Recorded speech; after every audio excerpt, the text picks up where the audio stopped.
Washington Pod presents EARL Nightingale. Harvey Mindus, a practicing psychologist and a professor at UCLA, is the author of a marvelous book entitled Laughter and Liberation, in which he points out that everyone seems to realize the importance of a sense of humor and agrees that it's one of our most valuable faculties. Thinkers, simple and profound, declare that the ability to see the funny side of things and to laugh at ourselves and our troubles is an asset of the greatest magnitude.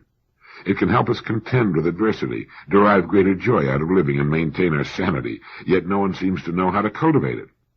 The kind of humor that deserves to be called therapeutic is not the kind that enjoys jokes and comic routines, for delightful as they may be, they are contrived and superficial, bearing about the same relation to therapeutic humor as pretty pictures do to real art. The kind of sense of humor that can help us maintain our sanity moves beyond jokes, beyond wit, beyond laughter itself. It must constitute a frame of mind, a point of view, a deep-going, far-reaching attitude to life. A cluster of qualities characterizes this peculiar frame of mind, and here some of them are. Flexibility. In this case, a person's willingness to examine every side of every issue and every side of every side. Spontaneity. His ability to leap from one mood or mode of thought to another. Unconventionality, his freedom from the values of his time, his place, and his profession. Shrewdness, his refusal to believe that anyone, least of all himself, is what he seems to be. Playfulness, his grasp of life as a game, a tragic-comic game that nobody wins, but that does not have to be won to be enjoyed. And humility, that elusive quality exemplified by the rabbi in this traditional story.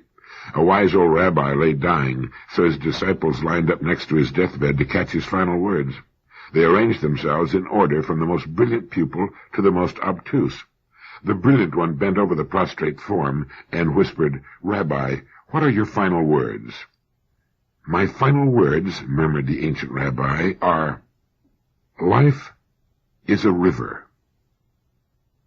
The disciple passed it on to the person next to him, and the phrase traveled like wildfire down the line. When it reached the oath at the end, however, he scratched his head in perplexity. "What does the rabbi mean, life is a river?" he asked. The question, of course, traveled back up the line. "What does the rabbi mean, life is a river?" When the star pupil heard it, he leaned over again.